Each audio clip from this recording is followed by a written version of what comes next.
ಅಂತೂ ಇಂತೂ ಮುಖ್ಯಮಂತ್ರಿ ಸ್ಥಾನಕ್ಕೆ ಸಿದ್ದರಾಮಯ್ಯ ರಾಜೀನಾಮೆಯನ್ನ ಕೊಟ್ರು. ಈಗ ಮುಖ್ಯಮಂತ್ರಿ ಗಾದಿಗೆ ಏರೋಕೆ ಡಿ ಕೆ ಶಿವಕುಮಾರ್ ಸಕಲ ರೀತಿಯಲ್ಲೂ ಸಜ್ಜಾಗಿದ್ದಾರೆ. ಆದ್ರೆ ಯಾವಾಗ ಏನು ಎತ್ತ ಅನ್ನೋದನ್ನ ಕಾಂಗ್ರೆಸ್ ಹೈಕಮಾಂಡ್ ನಿರ್ಧಾರ ಮಾಡುತ್ತೆ. ಹೀಗಾಗಿ ಸಿದ್ದರಾಮಯ್ಯನವರು ಹಾಗೆ ಡಿ ಕೆ ಶಿವಕುಮಾರ್ ಟೀಮ್ ದೆಹಲಿಗೆ ಹೋಗಿದೆ. ಈಗ ಕಾಂಗ್ರೆಸ್ ಹೈಕಮಾಂಡ್ ಯಾವತ್ತು ಪ್ರಮಾಣ ವಚನ, ಎಷ್ಟು ಜನ DCM, ಎಷ್ಟು ಜನ ಮಂತ್ರಿಗಳು, ಯಾರ ಹಳಬ್ರನ್ನ ಉಳಿಸ್ಕೋಬೇಕು, ಹೊಸಬ್ರನ್ನ ಯಾರು ತಗೋತೀರಿ, ಯಾವ ಮಾನದಂಡ, ಎಲ್ಲಾ ವಿಷಯಗಳ ಚರ್ಚೆ ಮಾಡುವ ಸಮಯ ಶುರುವಾಯ್ತು. ಈಗ CM ಚರ್ಚೆ ಮುಗೀತು, DCM ಹಾಗೆ ಸಚಿವರ ಚರ್ಚೆ ಸ್ಟಾರ್ಟ್ ಆಗಿದೆ. ಹಾಗಾಗಿ ಸಿದ್ದರಾಮಯ್ಯನವರು ಬಹಳ ಖುಷಿಯಾಗಿ ಮಾತನಾಡ್ತಾ ರಾಜೀನಾಮೆ ಕೊಡೋಕೆ ಹೋದ್ರು. ಅಲ್ಲಿ ರಾಜ್ಯಪಾಲ ಇರ್ಲಿಲ್ಲ, ಅವ್ರ ಕಾರ್ಯದರ್ಶಿ ಕೊಟ್ರು, ಬಂದ್ರು, ಪ್ರೆಸ್ ಮೀಟ್ ಮಾಡಿದ್ರು. ಸಂತೋಷವಾಗಿ ನಾನು ನನ್ನ ಜವಾಬ್ದಾರಿ ನಿರ್ವಹಣೆ ಮಾಡಿದ್ದೀನಿ ಅಂತ ಪಕ್ಷಕ್ಕೆ, ನಾಯಕರಿಗೆ ಥ್ಯಾಂಕ್ಸ್ ಹೇಳಿದ್ರು, ಜನಕ್ಕೆ ಧನ್ಯವಾದ ಹೇಳಿದ್ರು. ಸೊ ಈಗ ಇನ್ನೊಂದಷ್ಟು ಬೇರೆ ಬೇರೆ ಯಾರು ಮಂತ್ರಿಗಳಾಗ್ತಾರೆ, ಏನು ಎತ್ತ, ಎಲ್ಲಾ ಸುದ್ದಿಗಳನ್ನ ಇವತ್ತಿನ ಪ್ರೈಮ್ ಟೈಮ್ ಅಲ್ಲಿ ನೋಡಿ, ಕಡೆವರೆಗೂ ಈ ನ್ಯೂಸ್ ಅನ್ನ ತಪ್ಪದೆ ನೋಡಿ ಅಂತ ಹೇಳ್ತಾ ಎಲ್ರಿಗೂ ಸ್ವಾಗತ. ನಾನು ಶಿವಕುಮಾರ್. ಕರ್ನಾಟಕ ರಾಜಕೀಯದಲ್ಲಿ ಕಳೆದ ಕೆಲವು ದಿನಗಳಿಂದ ದೆಹಲಿ ಮತ್ತು ಬೆಂಗಳೂರಿನಲ್ಲಿ ನಡೆಯುತ್ತಿದ್ದ ಹೈ ವೋಲ್ಟೇಜ್ ರಾಜಕೀಯ ಡ್ರಾಮಾಗೆ ಕೊನೆಗೂ ಕ್ಲೈಮ್ಯಾಕ್ಸ್ ಸಿಕ್ಕಿದೆ. ಮುಖ್ಯಮಂತ್ರಿ ಸ್ಥಾನಕ್ಕೆ ಸಿದ್ದರಾಮಯ್ಯ ಅವರು ಅಧಿಕೃತವಾಗಿ ರಾಜೀನಾಮೆ ಕೊಟ್ಟಿದ್ದಾರೆ. ಸಹೋದ್ಯೋಗಿ ಮಂತ್ರಿಗಳಿಗೆ ಧೈರ್ಯ ತುಂಬಿದ ಸಿದ್ದರಾಮಯ್ಯ ಮಧ್ಯಾಹ್ನ ಭೋಜನ ಬಳಿಕ ರಾಜೀನಾಮೆ ಪತ್ರ ಹಿಡಿದು ಮಧ್ಯಾಹ್ನ 3 ಗಂಟೆಗೆ ಕಾರ್ನ ಲೋಕಭವನದತ್ತ ಹೆಜ್ಜೆ ಹಾಕಿದ್ರು. ರಾಜ್ಯಪಾಲರು ರಾಜಧಾನಿಯಲ್ಲಿ ಇಲ್ಲದ ಕಾರಣ ಅವರ ಅನುಪಸ್ಥಿತಿಯಲ್ಲಿ CM ಸಿದ್ದರಾಮಯ್ಯ ಅವರು ತಮ್ಮ ರಾಜೀನಾಮೆ ಪತ್ರವನ್ನ ರಾಜ್ಯಪಾಲರ ವಿಶೇಷ ಕಾರ್ಯದರ್ಶಿ ಪ್ರಭುಶಂಕರ್ ಅವರಿಗೆ ಹಸ್ತಾಂತರಿಸಿದ್ರು. ಸದ್ಯಕ್ಕೆ ರಾಜೀನಾಮೆ ಪತ್ರವನ್ನ ಕಾರ್ಯದರ್ಶಿಗಳು ಸ್ವೀಕರಿಸಿದ್ರು. ಸಂವಿಧಾನದ ನಿಯಮಗಳಿಗೆ ಪ್ರಕಾರ ರಾಜ್ಯಪಾಲರು ಖುದ್ದಾಗಿ ಸಹಿ ಮಾಡಿದ ಬಳಿಕವೇ ರಾಜೀನಾಮೆ ಅಧಿಕೃತವಾಗಿ ಅಂಗೀಕಾರವಾಗುತ್ತೆ. ಮೂಲಗಳ ಪ್ರಕಾರ ರಾಜ್ಯಪಾಲರು ಬೆಂಗಳೂರಿಗೆ ಬಂದ ಬಳಿಕವಷ್ಟೇ ರಾಜೀನಾಮೆ ಅಂಗೀಕಾರದ ಔಪಚಾರಿಕ ಪ್ರಕ್ರಿಯೆಗಳು ಪೂರ್ಣಗೊಳ್ಳಲಿವೆ. ಈ ಮೂಲಕ 5 ದಶಕಗಳ ಸುದೀರ್ಘ ರಾಜಕೀಯ ಚರಿತ್ರೆಯ ದಣಿವರಿಯದ ಹೋರಾಟಗಾರ ಸಿದ್ದರಾಮಯ್ಯ ಅವರ 2ನೇ ಅವಧಿಯ ಮುಖ್ಯಮಂತ್ರಿ ಆಡಳಿತ ಅಂತ್ಯ ಕಂಡಿದೆ. ಹೈಕಮಾಂಡ್ ಸೂಚನೆ ಮತ್ತು ರಾಹುಲ್ ಗಾಂಧಿ ಅವರ ಸಂದೇಶಕ್ಕೆ ಗೌರವ ನೀಡಿ ಸಿದ್ದರಾಮಯ್ಯ ಅವರು ತಮ್ಮ ಸ್ಥಾನಕ್ಕೆ ರಾಜೀನಾಮೆ ನೀಡೋಕೆ ನಿರ್ಧಾರ ಕೊಟ್ರು ಅನ್ನೋದು ಎಲ್ರಿಗೂ ಗೊತ್ತಿರೋ ವಿಷಯ. ಅದನ್ನ ಸ್ವತಃ ಸಿದ್ದರಾಮಯ್ಯ ಅವತ್ತು ತಿಳಿಸಿದ್ರು. ಏನು CM ಸಿದ್ದರಾಮಯ್ಯ ರಾಜೀನಾಮೆ ಕೊಡ್ತೀನಿ ಅಂತ ಸ್ವತಃ ಅವರೇ ಹೇಳಿದ್ರು. ಅದರಂತೆ ಇಂದು ಮಧ್ಯಾಹ್ನ ರಾಜೀನಾಮೆಯನ್ನು ಕೊಟ್ರು. ರಾಜ್ಯಪಾಲರು ಇರ್ಲಿಲ್ಲ, ಹಾಗಾಗಿ ಏನು ಕೊಡಬೇಕಾಗಿತ್ತು ಕೊಟ್ಟು ಅದಾದ್ಮೇಲೆ ಸುದ್ದಿಗೋಷ್ಠಿ ಮಾಡಿದ್ರು. ನಾನು ಮುಖ್ಯಮಂತ್ರಿ ಸ್ಥಾನಕ್ಕೆ ರಾಜ್ಯಪಾಲರ ಭವನದಲ್ಲಿ ರಾಜೀನಾಮೆ ಸಲ್ಲಿಸಿದ್ದೇನೆ. ರಾಜ್ಯಪಾಲರು ಊರಲ್ಲಿಲ್ಲ, ರಾತ್ರಿ ಬರ್ತಾರೆ ಅಂತ ಹೇಳಿದ್ರು. ನಾನು ಹಳ್ಳಿ ಗಾಡಿನಿಂದ ಬಂದವನು. ನಾನು ಮುಂದೊಂದ್ ದಿನ ಶಾಸಕನಾಗ್ತೇನೆ, ಮಂತ್ರಿ ಆಗ್ತೇನೆ, ಮುಖ್ಯಮಂತ್ರಿ ಆಗ್ತೇನೆ, ವಿರೋಧ ಪಕ್ಷದ ನಾಯಕ ಆಗ್ತೇನೆ ಅಂತ ಕನಸು ಕಂಡಿರ್ಲಿಲ್ಲ. ನಾನು ರಾಜಕಾರಣಕ್ಕೆ ಬಂದಿದ್ದು ಆಕಸ್ಮಿಕ ಎಂದಿದ್ದಾರೆ. ಇನ್ನು ಇದೇ ವೇಳೆ ಸಿದ್ದರಾಮಯ್ಯ ಡಾಕ್ಟರ್ ರಾಜ್ಕುಮಾರ್ ಅವರನ್ನ ನೆನೆದ್ರು. ಅಭಿಮಾನಿಗಳೇ ನಮ್ಮನೆ ದೇವರು ಎಂಬ ಡಾಕ್ಟರ್ ರಾಜ್ಕುಮಾರ್ ಅವರ ಸರಳ ನುಡಿಯನ್ನ ಸ್ಮರಿಸಿದ ಸಿದ್ದರಾಮಯ್ಯ, ನಾನು ಮತದಾರರೇ ನಮ್ಮನೆ ದೇವರು ಅಂತ ನಂಬಿದ್ದೇನೆ ಅಂತ ಹೇಳುವ ಮೂಲಕ ತಮ್ಮ ರಾಜಕೀಯ ಬದುಕಿನ ಸಾರವನ್ನ ವ್ಯಕ್ತಪಡಿಸಿದ್ರು. ಕನ್ನಡ ನಾಡಿನ 7 ಕೋಟಿ ಜನರ ಸೇವೆ ಮಾಡೋ ಅವಕಾಶ ಸಿಕ್ಕಿತ್ತು. 2 ಬಾರಿ ವಿರೋಧ ಪಕ್ಷದ ನಾಯಕನಾಗೋ ಅವಕಾಶ ಸಿಕ್ಕಿತ್ತು. ಈ ಅವಕಾಶ ನೀಡಿದ ಸೋನಿಯಾ ಗಾಂಧಿ ಅವರಿಗೆ, ರಾಹುಲ್ ಗಾಂಧಿ ಅವರಿಗೆ, ಖರ್ಗೆ ಅವರಿಗೆ ಈ ಸಂದರ್ಭದಲ್ಲಿ ಧನ್ಯವಾದ ತಿಳಿಸಿದ್ರು.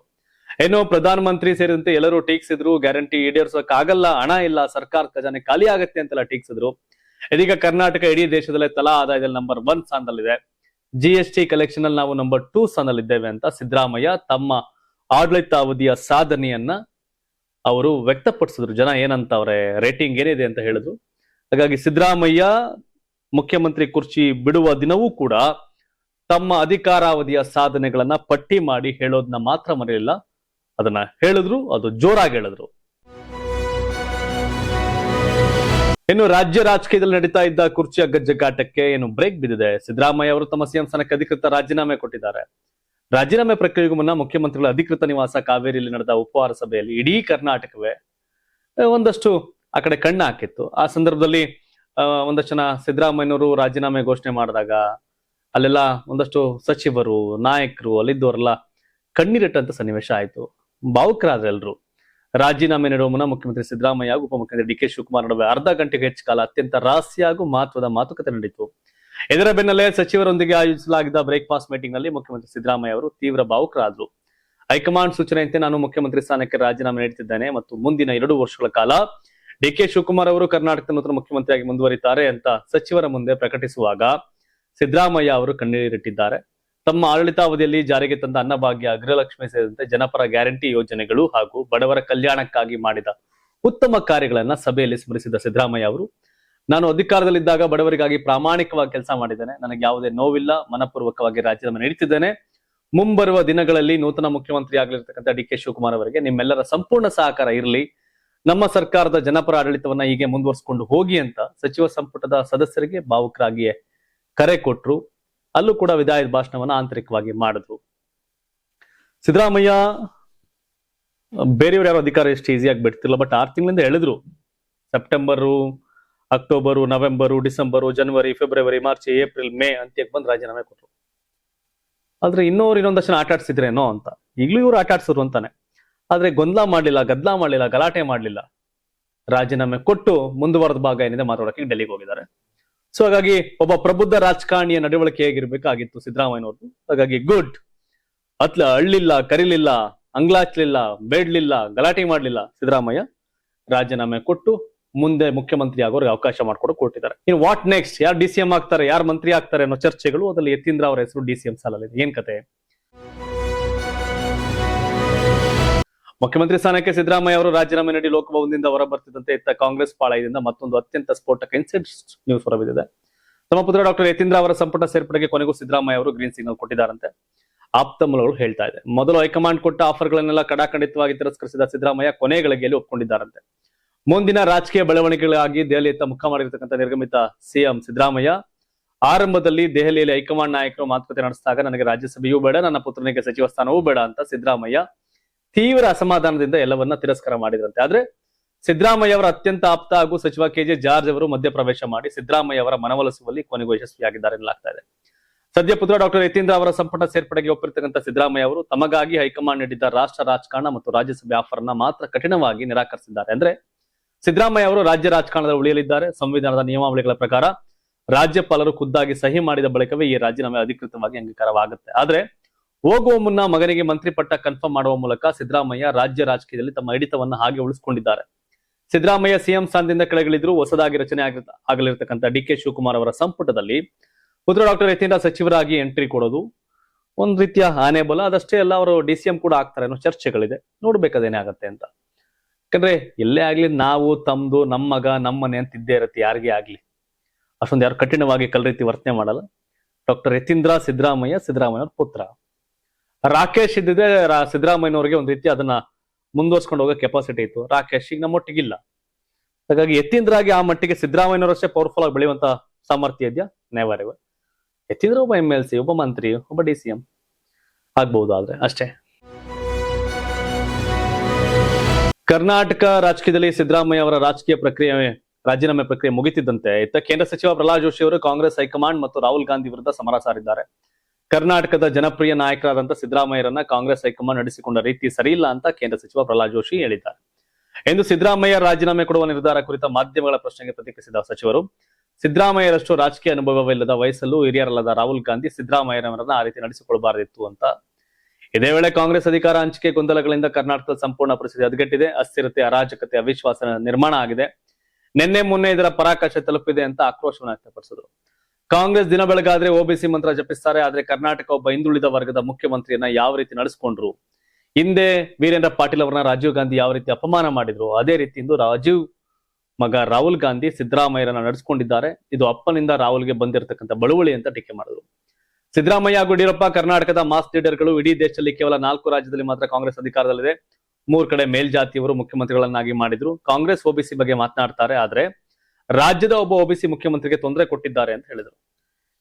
ಮೇಲ್ಜಾತಿಯವರು ಮುಖ್ಯಮಂತ್ರಿ ಅವರೇ ಅಂತವ್ರೆ. ಪ್ರಹ್ಲಾದ್ ಜೋಶಿ ಯಾವ ಜಾತಿಯವರು? ಯಾವ ಜಾತಿಯವರು? ಜಾತಿಯಿಂದ ದೂರ ಇರಿ ಧರ್ಮ ಅನ್ನೋ BJP ಅವರು ಕೂಡ ಇಲ್ಲಿ ಮತ್ತಾಲೆ ಜಾತಿ ಹುಡುಕ್ತಾವ್ರೆ. ರಬ್ಬಿಶ್ ಅನ್ಸತ್ತಿರಲ್ಲ. ಕಾಂಗ್ರೆಸ್ ನಲ್ಲಿ ಮೇಲ್ಜಾತಿಯವರೇ ಮುಖ್ಯಮಂತ್ರಿ ಆಗೋದಾದ್ರೆ ದಲಿತರ ಪಾಡೇನು? ಕಾಂಗ್ರೆಸ್ ದಲಿತರನ್ನ ಮತ್ತೊಮ್ಮೆ ದೋಖಾ ಮಾಡಿದೆ. ದಲಿತ ನಾಯಕರಿಗೆ ಅಂಬೇಡ್ಕರ್ ಬಗ್ಗೆ ಗೌರವ, ಸ್ವಾಭಿಮಾನದ ಬದುಕು ಬೇಕಾದ್ರೆ ಬಿಜೆಪಿಗೆ ಬನ್ನಿ ಅಂತ ವಿಪಕ್ಷ ನಾಯಕ ಛಲವಾದಿ ನಾರಾಯಣಸ್ವಾಮಿ ಆಹ್ವಾನ ಕೊಟ್ಟಿದ್ದಾರೆ. ನಗರದಲ್ಲಿ ಗುರುವಾರ ಸುದ್ದಿಗಾರರೊಂದಿಗೆ ಮಾತನಾಡಿದಂತ ಅವರು, ಕಾಂಗ್ರೆಸ್ 80 ವರ್ಷದಿಂದ ಪರಿಶಿಷ್ಟರನ್ನ ವಂಚಿಸುತ್ತಾ ಬಂದಿದೆ. ದೊಡ್ಡ ಬಹುಮತ ಇದ್ದಾಗಲೇ ದಲಿತರನ್ನ CM ಮಾಡಲಿಲ್ಲ. ಮುಂದೆ ಆ ಪಕ್ಷಕ್ಕೆ ಅಧಿಕಾರಕ್ಕಂತೂ ಬರೋದಿಲ್ಲ. ಹಾಗಾದ್ರೆ ದಲಿತರಿಗೆ ಯಾವಾಗ ಅಧಿಕಾರ ಕೊಡ್ತೀರಿ? AICC ಅಧ್ಯಕ್ಷ ಸ್ಥಾನಕ್ಕೆ ಡಾಕ್ಟರ್ ಖರ್ಗೆ ಅವರಿಗೆ CM ಪಟ್ಟ ಕಟ್ಟಬೇಕಾಗಿತ್ತು. ಇಲ್ಲವೇ ಆ ಸ್ಥಾನಕ್ಕೆ ಪಕ್ಷದಲ್ಲಿ ಪರಮೇಶ್ವರ, ಮುನಿಯಪ್ಪ ಸೇರಿ ಹಲವು ನಾಯಕರು ಇರಲಿಲ್ವೇ ಅಂತ ಪ್ರಶ್ನೆ ಮಾಡೋದು. ದಲಿತ ನಾಯಕರೇ ದಯವಿಟ್ಟು ಬಿಜೆಪಿಗೆ ಬನ್ನಿ, ನಾನು ಜವಾಬ್ದಾರಿ ತೆಗೆದುಕೊಳ್ತೇನೆ. ದಲಿತ ಸಮಾಜಕ್ಕೆ ನ್ಯಾಯ ಕೊಡುವ ಕೆಲಸವನ್ನ ನಮ್ಮ ಪಕ್ಷ ಮಾಡುತ್ತೆ ಅಂತ ಛಲವಾದಿ ಭರವಸೆ ಕೊಟ್ಟರು. 8 ವರ್ಷಗಳ ಕಾಲ ರಾಜ್ಯವನ್ನು ಆಳಿದ CM ಸಿದ್ದರಾಮಯ್ಯ ಅವರನ್ನ ಕಾಂಗ್ರೆಸ್ ಹೈಕಮಾಂಡ್ ಅಗೌರವದಿಂದ ನಡೆಸಿಕೊಂಡಿದೆ. ಅವರನ್ನ ರಾಜೀನಾಮೆ ನೀಡುವಂತೆ ತಾಕೀತು ಮಾಡಲಾಗಿತ್ತು. ಆದ್ರೆ ಸಿದ್ದರಾಮಯ್ಯ ಹಿರಿತನದ ಗೌರವ ಹೋಗ್ಬಾರ್ದು ಅಂತ ತಮ್ಮ ನೋವು ತೋರಿಸಿಕೊಂಡಿಲ್ಲ. ರಾಹುಲ್ ಮತ್ತು ಗಾಂಧಿ ಕುಟುಂಬ ಅಷ್ಟೇ ಹೈಕಮಾಂಡ, ಎಐಸಿಸಿ ಅಧ್ಯಕ್ಷ ಡಾಕ್ಟರ್ ಖರ್ಗೆ ಅವರಿಗೆ ಯಾವುದೇ ಸಂಬಂಧ ಇಲ್ವೇ? ಈ ವಿಷಯವನ್ನು ಅವರು ಮಾತನಾಡಬೇಕಾಗಿತ್ತು ಅಂತ ಹೇಳಿದ್ರು.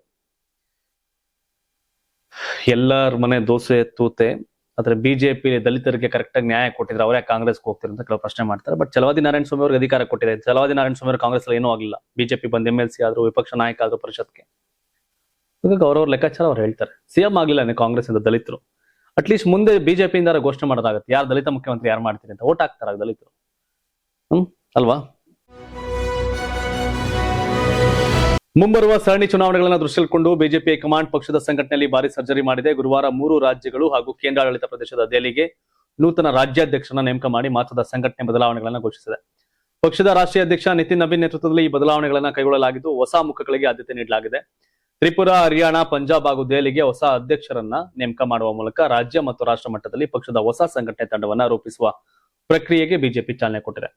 ಹಾಗಾದ್ರೆ ಯಾರಿಗೆ ಯಾವ ರಾಜ್ಯದ ಹೊಣೆ ಅನ್ನೋದನ್ನ ನೋಡೋದಾದ್ರೆ, ಹರ್ಷ ಮಲ್ಹೋತ್ರಾ ಅವರಿಗೆ ದೆಹಲಿ ಬಿಜೆಪಿ ಘಟಕದ ಅಧ್ಯಕ್ಷ ಸ್ಥಾನ ವಹಿಸಲಾಗಿದೆ. ಅವರು ಪ್ರಸ್ತುತ ಕೇಂದ್ರ ಸಚಿವ ಹಾಗೂ ಸಂಸದರಾಗಿದ್ದಾರೆ. ಅರ್ಚನಾ ಗುಪ್ತಾ ಅವರನ್ನ ಹರಿಯಾಣ ಬಿಜೆಪಿ ಘಟಕದ ನೂತನ ಅಧ್ಯಕ್ಷೆಯಾಗಿ ನೇಮಕ ಮಾಡಲಾಗಿದೆ.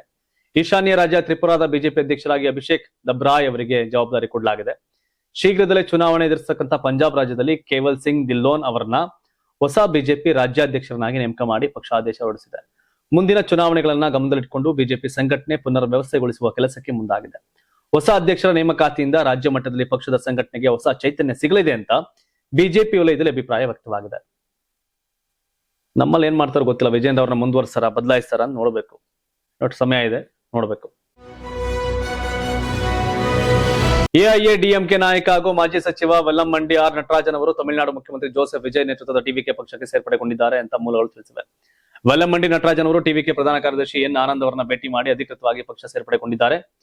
ಕಳೆದ ವಾರ ಎಐಎಡಿಎಂಕೆಯ ಬಂಡಾಯ ಶಾಸಕ ಎಸ್.ಕೆ. ಸುಬ್ಬಯ್ಯ ಸೇರಿದಂತೆ 4 ಶಾಸಕರು ತಮ್ಮ ಸ್ಥಾನಗಳಿಗೆ ರಾಜೀನಾಮೆ ಕೊಟ್ಟು ಟಿವಿಕೆ ಸೇರಿದ್ರು.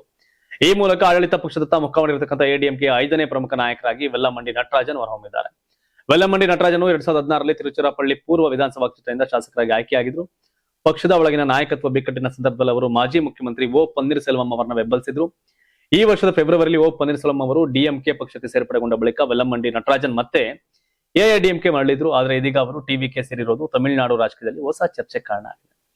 ಸರ್ಕಾರವೇ ಹೋಗ್ಬಿಡೈತೆ, ಡಿಎಂಕೆ ಟಿವಿಕೆ ಬಂದೈತೆ ಅಂತದ್ರಲ್ಲಿ ಇವರೆಲ್ಲ ಪಿಟ್ಟು ಸೇರೋದು ನಾಟ್ ಬಿಗ್ ಮ್ಯಾಟರ್. ಬಟ್ ಅಧಿಕಾರ ಇರೋ ಪಕ್ಷ ಕಡೆ ಸೇರೋದು ಸಹಜ. ಆ ಕೆಲಸವನ್ನು ಇವ್ರು ಯಾರೋ ಮುಂದುವರಿಸ್ತಾವ್ರಷ್ಟೇ.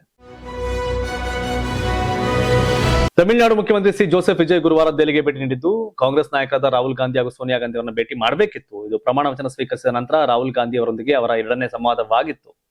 ಭೇಟಿಯ ಸಮಯದಲ್ಲಿ ಸೋನಿಯಾ ಗಾಂಧಿ ಅವರೊಂದಿಗೆ ಜಂಟಿ ಫೋಟೋ ತೆಗೆಸಿಕೊಳ್ಳುವ ಅವಕಾಶವನ್ನ ನಿರೀಕ್ಷಿಸಲಾಗಿತ್ತು. ಆದಾಗ್ಯೂ ಸಭೆಯನ್ನ ಮುಂದಾಡಲಾಗಿದ್ದು ಮುಂದಿನ ವಾರ ನಡೆಯುವ ಸಾಧ್ಯತೆ ಇದೆ ಅಂತ ಮೂಲಗಳು ತಿಳಿಸಿವೆ. ಒಂದು ದಿನದ ಮೊದಲು ವಿಜಯ್ ಪ್ರಧಾನಿ ನರೇಂದ್ರ ಮೋದಿಯನ್ನ ಭೇಟಿ ಮಾಡಿ ಮೇಕೆದಾಟು ಅಣೆಕಟ್ಟೆ ವಿವಾದ, ತಮಿಳುನಾಡು ಮೀನುಗಾರರ ಬಂಧನ ಮತ್ತು ತಮಿಳು ಪ್ರಾರ್ಥನೆ ಹಾಡಿನ ಸಾಲು ಸೇರಿದಂತೆ ರಾಜ್ಯದ ಪ್ರಮುಖ ವಿಷಯಗಳ ಬಗ್ಗೆ ಚರ್ಚೆ ಮಾಡಿದರು.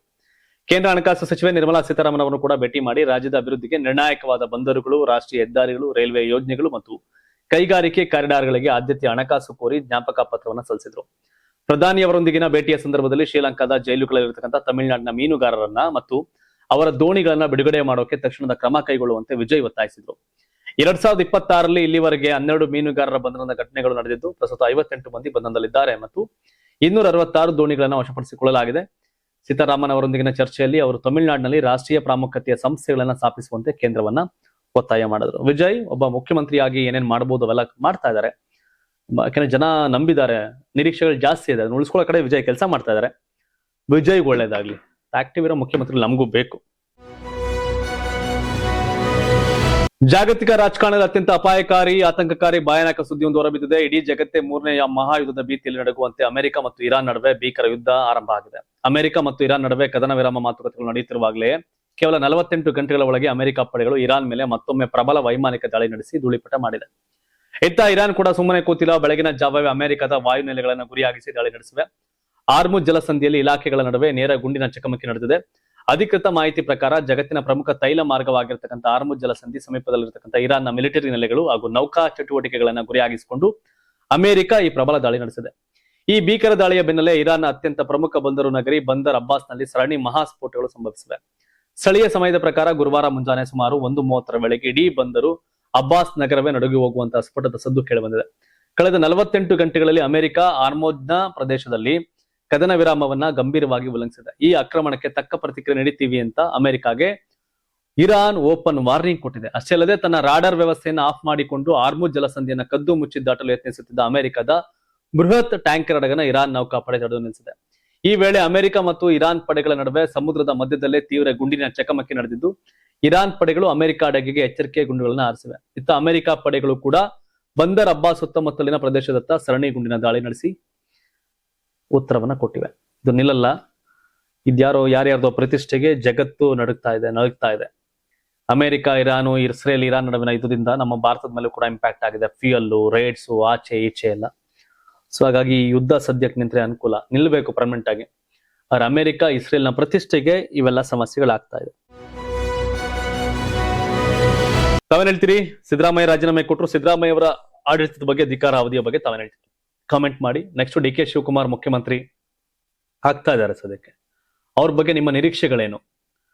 ನಿಮ್ಮ ಮುಂದಿನ ಚುನಾವಣೆಯಲ್ಲಿ ನಿಮ್ಮ ಆಯ್ಕೆ ಮತ್ತೆ ಕಾಂಗ್ರೆಸ್ ಆಗಿರುತ್ತಾ, ಅಥವಾ ನಿಮ್ಮ ಆಯ್ಕೆ ಬಿಜೆಪಿ ಜೆಡಿಎಸ್ ಆಗಿರುತ್ತೆ, ಇಲ್ಲ ಪ್ರಜಾಕೀಯನ, ಇಲ್ಲ KRS ಪಾರ್ಟಿನ? ಕಾಮೆಂಟ್ ಮಾಡಿ. ಧನ್ಯವಾದ. ಇದು ಕರ್ನಾಟಕ ಟಿವಿ, ಕನ್ನಡಿಗರ ಧ್ವನಿ. ನೀವು ಸಣ್ಣ ಆಗ್ಬೇಕಲ್ವಾ? ಅದು ಒಂದು ಉತ್ತಮ ಆಹಾರದಿಂದ ಸಣ್ಣ ಆಗ್ಬೇಕಲ್ವಾ? ಪ್ರತಿದಿನ ನಮ್ಮ ಜೀನಿ ಸ್ಲಿಮ್ ನ ಯೂಸ್ ಮಾಡಿ ಯಾವುದೇ ಸೈಡ್ ಎಫೆಕ್ಟ್ ಇಲ್ದಂಗೆ ನೀವು ಸಣ್ಣ ಆಗ್ತೀರಾ.